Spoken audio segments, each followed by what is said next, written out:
Izmir, January 26, 1974. On the apron, a Turkish Airlines Fokker F-28-1000 fellowship passenger aircraft prepares to fly scheduled domestic flight Turkish 301 to its final destination of Istanbul. 73 people, 68 passengers and 5 crew members, board the Fokker. And an experienced crew of former Turkish Air Force pilots is preparing to fly the plane. Captain, 37-year-old İlhan Günaydın. Co-pilot, 36-year-old Kaya Kunalcan. Also present in the cockpit was flight engineer Erdal Parlakbilik. There are 2 flight attendants working in the aircraft cabin. 7 o'clock in the morning. Captain İlhan Günaydın completed the pre-flight inspection of the aircraft, and the crew completed a pre-taxi checklist. Izmir taxi, good morning, ready to taxi to runway 35, Turkish 301. Turkish 301, taxi to runway number 35 cleared, operate the tower on frequency 118.1. The crew receives clearance to taxi and heads to runway 35. Izmir Tower, at the executive start, ready for takeoff, Turkish 301. Turkish 301, takeoff cleared, have a good flight. The crew receives permission to take off and the Fokker F-28 aircraft begins its takeoff run. It took him 3,215 feet to reach takeoff speed. And the crew takes off. After lifting off the runway, the aircraft will gain an altitude of 32 feet. After which it begins to roll to the left and lose altitude. The height does not increase. Left bank, we are falling, Commander. We fall.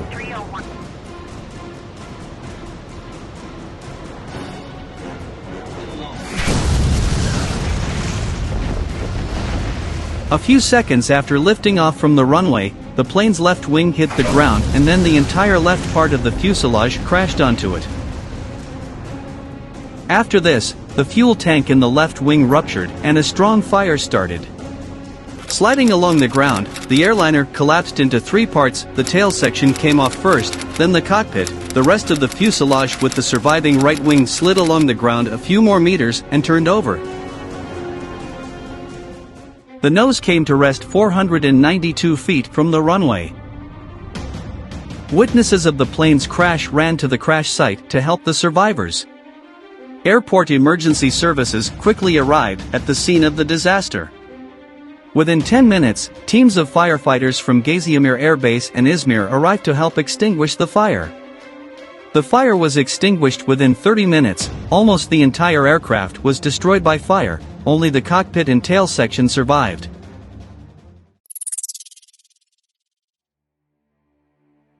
The rapidly spreading fire did not allow most of the passengers and crew to survive.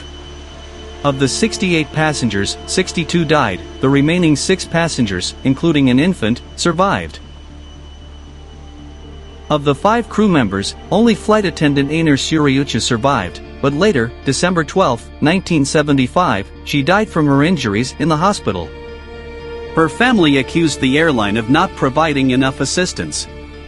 The crash of Turkish Flight 301 was the largest in the history of the Fokker F-28 aircraft and at that time the second most fatal air disaster in Turkey.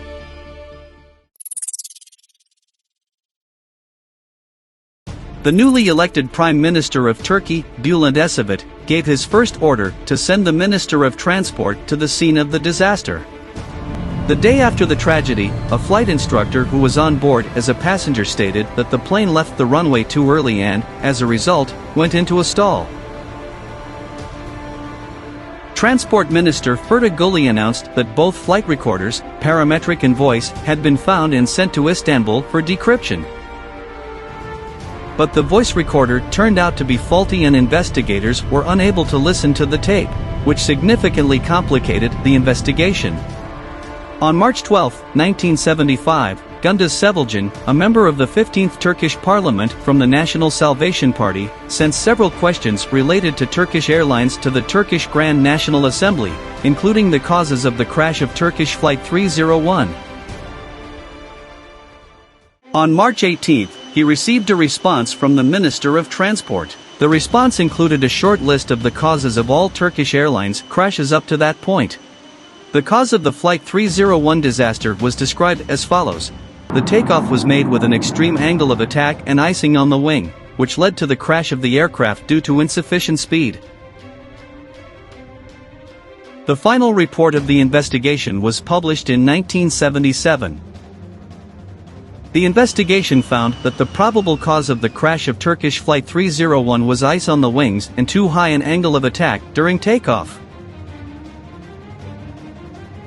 After the disaster, some components of the crashed plane were sent to Rolls-Royce and Fokker for examination, which did not reveal any malfunctions associated with the disaster and loss of life.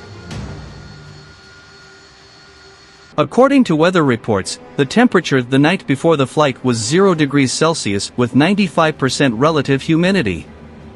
Investigators determined that these conditions were sufficient to cause frost to form on the wings and elevators, as this is what happened to another Fokker F-28 several days later under similar conditions. The frost was not noticed by the captain during the pre-flight inspection.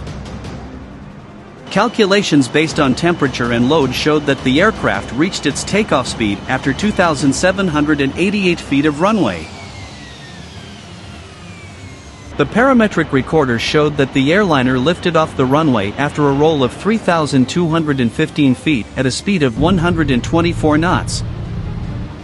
It accelerated to 133 knots, but then its speed decreased to 124 knots and began to roll to the left.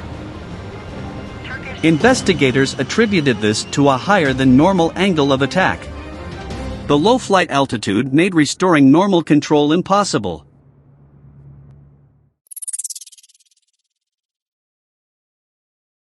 On May 18, 1990, 16 years after the disaster, the Milliyet newspaper reported that the cause of the disaster was that the pilots of Turkish Flight 301 were drunk. In turn, former Minister of Transport of Turkey Ferdi Guli wrote in his book that Captain Günaydın and flight engineer Parlak Bilik had alcohol in their blood during an autopsy. According to him, he and Prime Minister Bülent Ecevit kept it secret so as not to lose the trust of the people and the reputation of Turkish Airlines. Guli also stated that the rescue equipment at the airport was insufficient, which led to more casualties. These statements forced the topic of the disaster to be raised again in the Turkish Grand National Assembly. Transport Minister Cengiz Tuncer has opened state archives related to the plane crash. And the documents confirmed the presence of alcohol in the blood of both the captain, 240 milligrams per liter, and the flight engineer, 190 milligrams per liter. However, according to documents, alcohol consumption by the crew was not a factor in the disaster.